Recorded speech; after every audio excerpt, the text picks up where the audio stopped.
niggas, they missing it. These niggas, they missing it. Stop with that renting shit. Go to the dealership, Tyler been getting it. Yeah, Slater the Genius here, man. What's up? What's good with you, bro? How you doing? Good, man. Chilling. Chilling. How you feeling, man? How was your summer? It was good. It was been a really good summer, like music-wise and just work ethic-wise, and just getting a bunch of things together and like figuring out the plan and completing that plan for the year. It's kind of going exactly how, me and my boy planned it. It's working out. Yeah, so what was the plan for the summer? What did you focus on mainly? So, what the main goal was like mainly first. Like a lot of people are starting to figure out about the music and find out about me and find out about like what's been going on and stuff like that. And for some people, I feel like they might think like I just came out of nowhere, like just out the cut. Yeah. But me and my boy, we've been making me and my boy Place, we've been making music and been a part of this group called Glen Ave. That's what we put everything under. Okay. Slater's under there, Place's under there, and we just decided like to take a lot of it back because we were dropping music and like dropping mixtapes on SoundCloud and feeling like we were putting like a lot of effort, a lot of time into that, and that wasn't working. We weren't the people that got like, oh yeah, I dropped my song and got 50,000 plays out of nowhere, and I don't know how that happened. We dropped a song, we got 30 plays, and we was like, all right, bet. You know what I'm saying? So what we ended up doing was we came up with a plan for the beginning of this year, and it was less mixtape, because I've always been like a mixtape album type of artist where I always want to drop bodies of work, and I'm like, nobody wants to hear that right now because they don't care about the body of work of, they don't even know who I am. So our goal was to drop singles with visuals, and the first single that we dropped was Upset, and it's featuring me and Place, and we shot that visual, put that out, and immediately got real good feedback from it. And that was the first time where we were like, yo, plays are adding up, and it went from 50 to like 2,000 or something like that. Yeah. And that's still like beginning numbers, but that was the first time we said, well, all right, this plan is starting to work. So then we came out, and the next single I was going to do was The Cleanse. I think that's when I first got hit about you. Yeah, a lot. That's when everybody kind of like was like, yo, who the fuck? Like, the video's dope and it's different. It's a lot different than. No, yeah, I kind of like, I caught some heat from some people too for that too. But like, I was willing to, I wanted to make my statement, and like, that's who I am, and like, I wasn't scared to say what I felt needed to be said. And also, it wasn't even like a negative thing towards that, because a lot of the track is reflecting, and a lot of the track is like actually on me thinking maybe I gotta become this in order to make it. And that's kind of also what inspired it. And we ended up dropping that, and that came out February. And once we dropped that, that started moving and doing its own thing and start bringing crazy attention. And the next single we did was Bible. Yeah. And when that came out, that kind of like solidified. I felt like people were saying like, okay, this person is like not going like he's consistently dropping this type of music and consistently making this type of sound. I think he's showing us, and like that's when the whole idea for the summer was to reveal what type of artist I was. Okay. And all the way up till now, I dropped this new thing called Trapper Bob, produced by my boy Hitman. And that one was kind of like, I wanted to have fun, but like still stay true to like my style. So that's why a lot of my verse is kind of like, not necessarily like bragging or talking about drugs, but kind of like talking about the income or the outcome of it. And I kind of do it sneakily where like, if you, the audience, want to hear it, you're like, man, that's tough. But if you want to listen to it, you're going to be like, yo, I didn't even peep, you know what I'm saying? So I kind of wanted to do that and let people still have a fun time, you know what I'm saying? Trap a vibe, all that stuff. But still have a little message in Exactly. Yeah. I think you did that. Yeah. Without like trying to compromise anything. So that was fully the plan.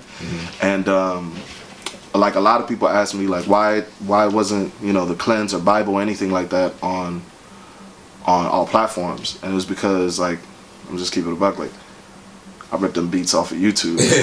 Like, ain't about to pay nobody was, sending me beats. Nobody was doing any of that. So, like I said, I had to make a name for myself, and I was like, you know what, I'm gonna use every resource and act like this is all mine, and till it is, until I, you know. And then like once the cleanse came out, like producers started hitting me up like crazy. Bible came out, I started getting crazy looks from different different blogs, different just not necessarily labels, but people that are close to those labels, different like opportunities really started opening up and coming my way. And during the summer also, that's when 84 happened. Like I'm part of this group called 84 Faces, for people that don't know. Yeah, talk to us a little bit about that. What's 84 Faces, the meaning behind the name, and your I guess your partner in the group. All right, cool. So her name is Liqui, and her and I met at this place called Open Gym, and it's over in DC over at Wicked Bloom, and it's hosted by Nature Boy and Sarsha. Shout out to them. And I was going over there. So while I was in the basement, before anything dropped, like cleanse, all that stuff, I was over there practicing how to like truly perform. Like before, I used to rap my eyes down, my vocals behind me, and like stumble and all this other stuff. And I was like truly like still developing. And that's where I met her. And I did this song I had called Potion, and it was missing like a second verse. And she heard it, and she was like, yo, I want to get on that. Then we made another one. Then we just started making, yo, we should do an EP. Then that led on to a bunch of different other things. And somehow we just connected and instantly vibed out and became 84. And I had this song called Potion. Needed a second verse. She heard it, instantly jumped on it. And when we were in the studio, we just started vibing, and instantly just, I don't know what happened, we just started clicking. And our energies matched, and she instantly became one of my closest friends, and we just started making music, and we somehow ended up having a full EP to then an album, and then us saying, you know what, like, is this something you would want to do? And 84 was just born. And the reason we called it 84 was it's like a lot of things. In our music we play characters. So the first album EP that we dropped, it's two characters that are in a love battle between each other. So, you know, that's why it's also called like cuffing season and stuff like that. The next two characters we're playing, the whole idea of 84 is that each time you get a body of work from us or an EP or whatever, you're not going to get the same style. You're not going to get the same two characters. Yes, it'll always be like a mixture of like R&B and hip hop and just, you know, a bunch of different influences, but we're not consistently doing the same thing, and we want to tell a story throughout the body of music, and it's going to be a different wild story each time. And that's just the 84 Faces. And then also like letting people know like it's not just us in it, and that goes back to like the Open Gym community that we're a part of, and like they're all part of 84. Everybody's part of 84. Like once you find out and you show love, and like it's a movement, because we also want to bring this back to the DMV. And we really want to do a lot here. You know, I'm sick of people saying like there's not enough talent, there's not enough artists showing love. Like the talent is crazy. Like there's dope artists out here, and it's just like for some reason we're not getting the full recognition, but it's happening. It's starting to happen. It's starting to happen, and I'm realizing that. And I'm just not. I told myself last year I'm not missing the wave. Like it's time to, you know, for a lot of artists say like, man, I don't know why I'm the best kept secret and all that stuff. A lot of artists say that, and what I learned was, I was like, all right, we'll get the secret out the basement and go out and do something. And that's what it's about. So that was part of the whole summer plan too. And 84 was just an accident that happened. That was like one of the best things that could have happened. Do you feel like the album Cuffing Season, do you feel like how do you like the reception first? Oh no, the reception was crazy. So we dropped our first single. We made the SoundCloud, dropped the single. A month later we had, and we told nobody. We were just dropping. So where I first said in the interview or during this, where I was like, yo, I would drop something and get 50 plays, and I wasn't the type of artist to drop something and get 50,000 something. We dropped a single randomly. We have 2 followers on SoundCloud, and in a day it did 1,000, and we were like, what the? And like what think it was? I don't know what the hell happened. I mean, I think it was a really good song. And I don't know what happened. We just told people, but I think it was going out there and making the connections and people knowing me as a solo artist, and then saying like, yo, combining, oh damn, all right, that's the dude that did this, and then seeing her body of work, and they were like, oh, I know her, she does this, and maybe they were like, I wonder, and it just started moving. To then when we dropped 2 months later, we were like, yo, we got an EP finished. We actually have 4 EPs done right now. We just crank out music whenever we're together. And we dropped Cuffin Season, and I think today I checked and we're like at 25,000 like total streams. And I was just like, it's still confusing. Like it's great. Like it's great, and it's still something to build off of. But the reception towards it is amazing. And like we had people come out from Pittsburgh, people come out from New York, people like all over just to come see us perform. We had like a secret show. We sold out and went over capacity, and I was just like, the love was amazing, man. And I was like, just seeing that, man, seeing that build was awesome, man. So are you shocked that people actually fuck with your music and want to hear more from you? Is that a weird feeling for you? Because you said you went from having 50 plays to now a lot of people checking you out. Is that different? Yeah, it's what's really different is the like, even when y'all hit me up, and then when y'all posted my stuff, I was like, each reaction is like a genuine reaction where I'm like, what the fuck? like motherfuckers posting me? Like, and I think you didn't even tell me. It would just happen. And so like when I remember when the cleanse went out, I was like, all right, man, like I was like, I wanted to make something. How creative can you think, but also like how deep can you go without being like too cliche about something? And I just remember thinking like, man, if I'm thinking of it like that, I feel like I'm gonna do something cliche. I was like, let me just be vulnerable. Like, what do I wish I could do? And I was like, man, at the same, like, I wish I was one of them people that just was like, fuck it, bro, let me just get these face tats, let me just go ahead, dye my hair green or something, and just go ahead and just go ham and start doing the clout shit and breaking windows and yelling on cars, going to Chick-fil-A, boat gang, all that stuff. And I was like, yo, I might as well. Like, I felt like I had the talent, but I didn't know why it wasn't. And I was like, I'm gonna just say what I feel like. I'm not the only person that probably feels like that. So that's when I came up and it hit me, and I was like, oh shit. And that's how that came about. And then the reception towards that was crazy. That was the first time I saw like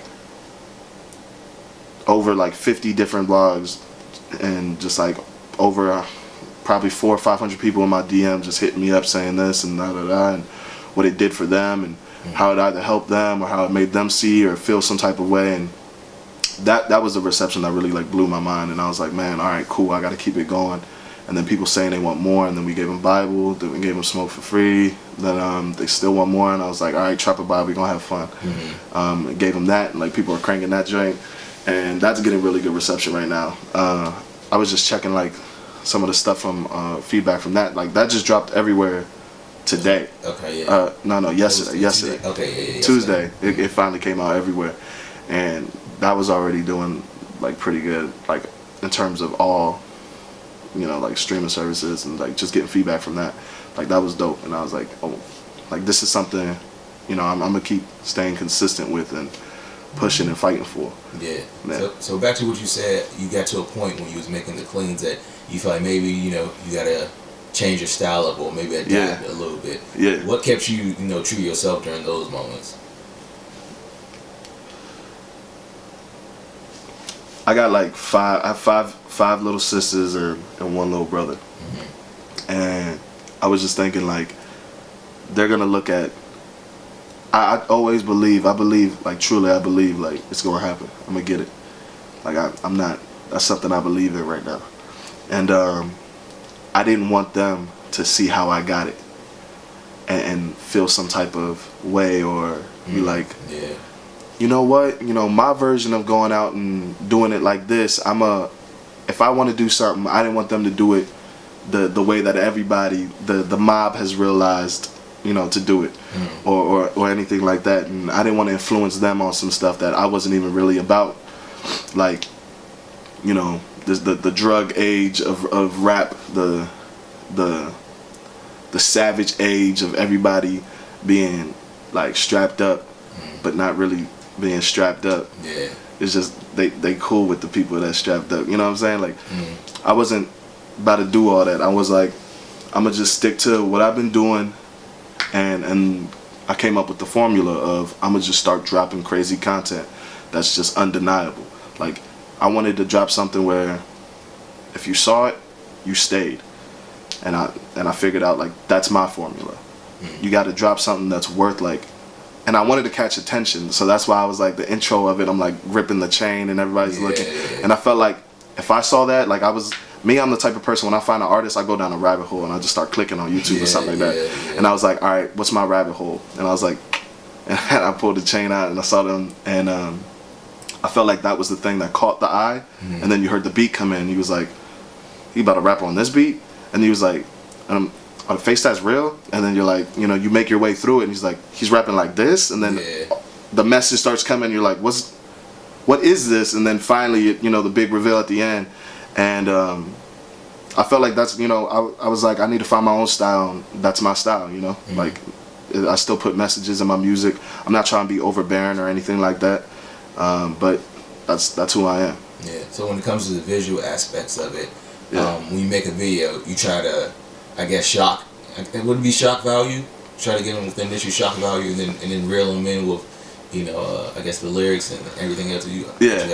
Pretty much. Yeah. Hit them with the shock value, and just at least like catch their attention for the first 10 seconds. Like I felt like when I judge an artist in like 10 seconds. Yeah, I judge if the beat comes in and I don't even like the beat. I don't even know if I'm gonna stay. Yeah. So I'm like, all right, I need to just hit them with the first 10 seconds of this. It needs to be either who is he?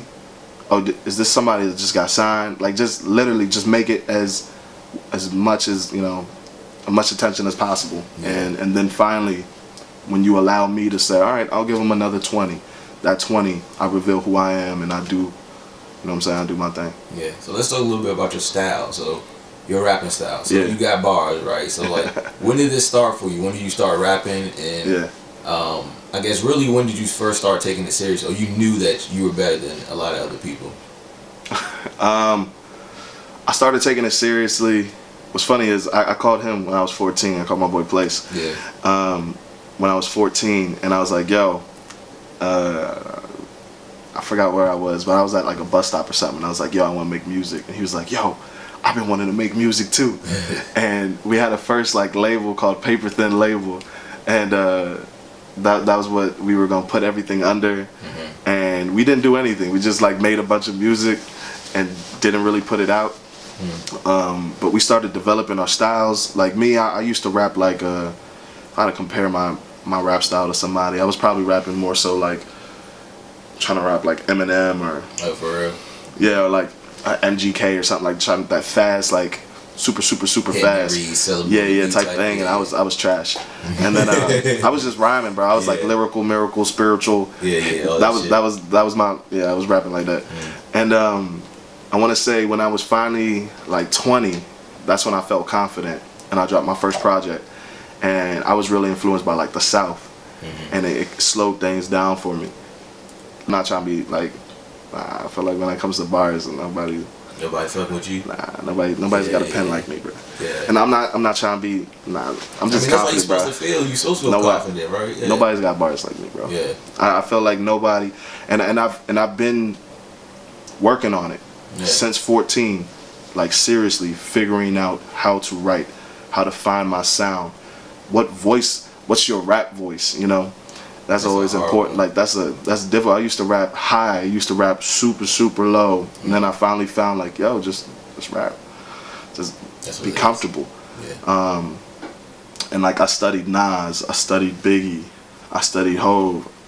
I learned like the artistry of it and how to like format my own songs, like how to be vulnerable from like Kid Cudi, and I kind of like morphed all those things. And sometimes if I want to be aggressive, like I love Schoolboy Q's ad-libs. Just or like like, you know what I'm saying? So like even added some of that sometimes, and I would say those, you put all those in like a blender and mix them up, like that's kind of how I figured out. And then of course like the pen was just me just studying and working until I was like, and like people would be like, yo man, spit a bar, like, oh, let me hear something, and I'm like, nah, bro. Like if you want, we can go back and forth, but like it's not. I don't think it's gonna end in your favor. So what's your process like when you write? Do you freestyle or do you? All right. So if a beat plays, like right now, you drop a beat, yeah, I instantly hear the cadence and flow I'm using done. Like I don't. It just comes to me. Choruses, it just comes. Then once I figure out, you know, how often, because I switch my cadence a lot. I try to do it between every 8 bars or so. I'm doing something completely different, flow wise. Beat drops, I figure that out. I mumble some stuff. I'm like done, you know, figuring out what I want to do, and then I just put the words in, and that's kind of like my writing process. I kind of like freestyle the flow, freestyle the cadence, then I put my words in there, and that's kind of how I made everything. Yeah. So you say you change your flow like every 20 seconds. Is that to keep the audience or the listener tuned in, kind of interested? Well, yeah, and one that also keeps me away from like loop beats. Where it's just like the same, like that's why I love working with producers, like shout out my boy Hitman, like he just keeps adding in different elements for me to have to fight and go against, and then you kind of get onto this roller coaster of like, yo, like where is this going, and then it's just one of these things like that allow me to grow and evolve. Even in the track, you hear the flow evolve, you hear the style, and you hear like, you're like, you know what I'm saying, like it's just one of them things that I take pride in. You know, I'm happy to do that. Like, it's not something like that I'm like, yo, I gotta make sure. It's just I get into it, and I'm like, man, I love this, and then I get in and I do it. Yeah. Probably only song I didn't really do that to was The Cleanse, was just because like that was a straightforward message that I had to just put out, and you know, I just want people to like really hear everything. Yeah.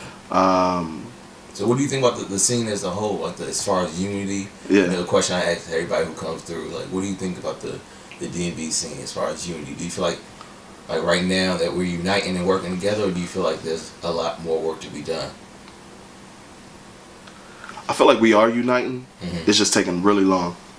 Yeah. And I feel like it's the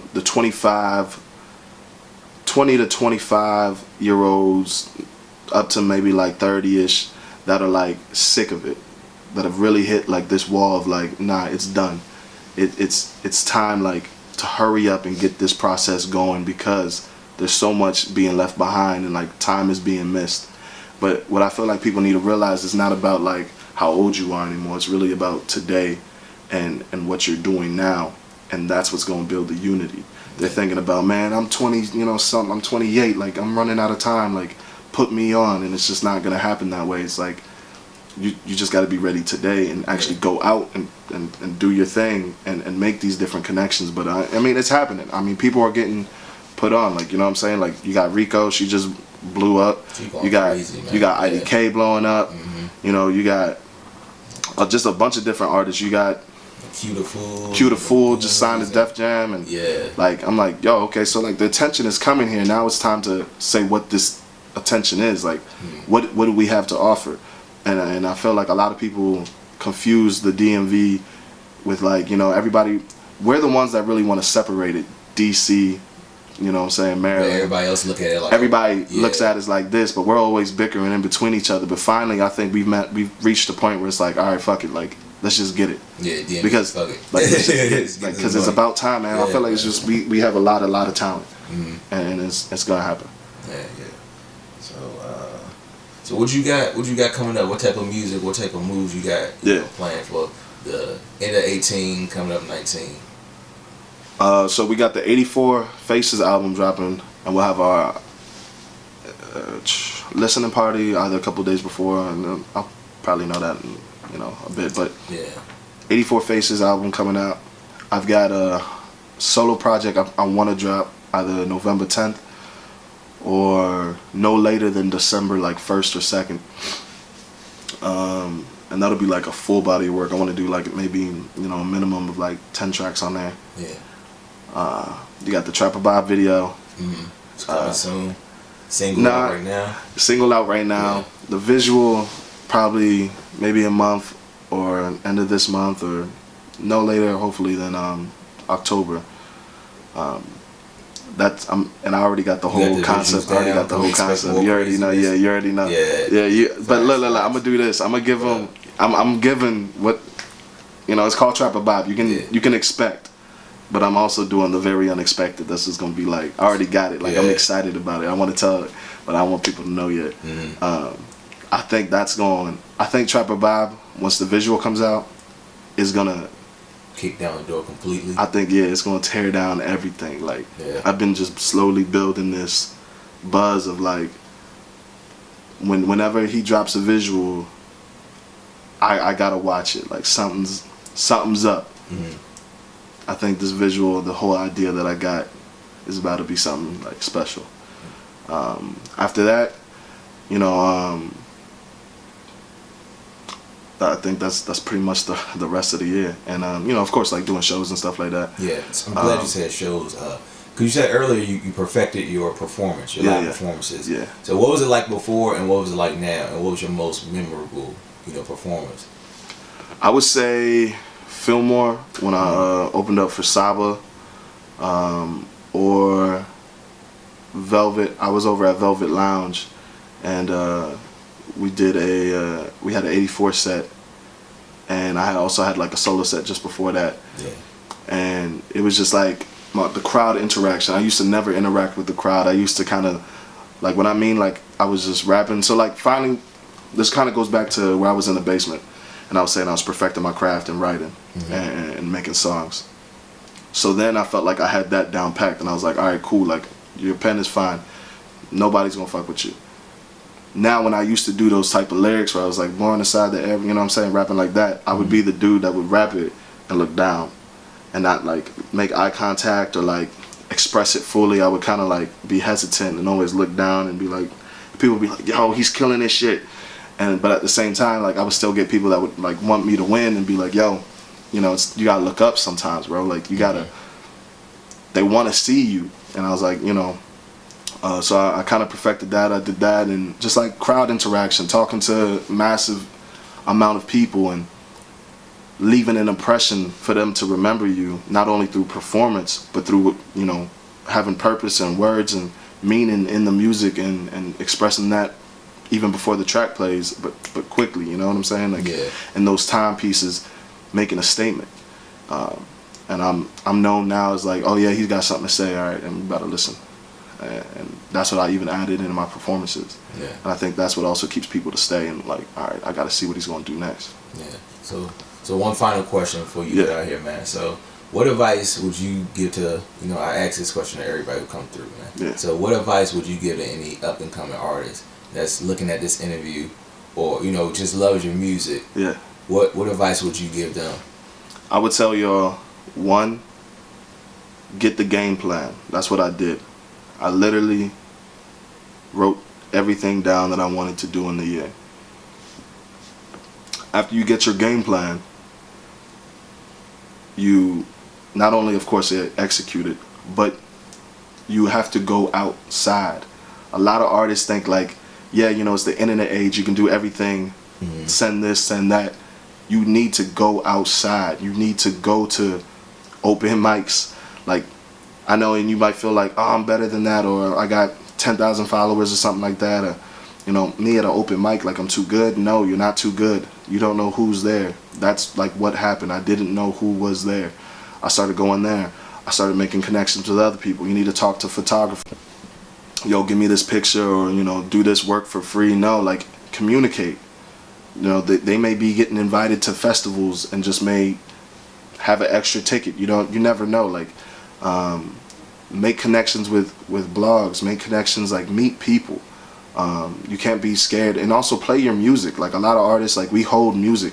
I've held over 100 like different songs. Like, I'm just holding, or I used to hold, like, back in the day. And we hold it. And the reason why artists that you may like fuck with, and you'll be like, man, why didn't you put that song out, is because, you know, if you're really, really working on your craft, you're always going to get better. So if you're always getting better but never putting out the product, you're just leaving a trail of like people, of just time, of like months and years going by, of people wondering where you've been. And then you're saying like, yeah, I'm so good, but you've never actually went out and showed your progression. Right. You can't be scared to show your progression. You can't be scared to fail, can't be scared to put your song out, can't be scared to, you know what I'm saying, like, go out and lose. And I think that's how you win. Yeah. Slater the Genius, man. All right. Appreciate you coming through, man. Appreciate them gems, man. Oh, yeah. Yeah. No doubt, man. Hushhh Media, Slater Genius, we out. They missing it.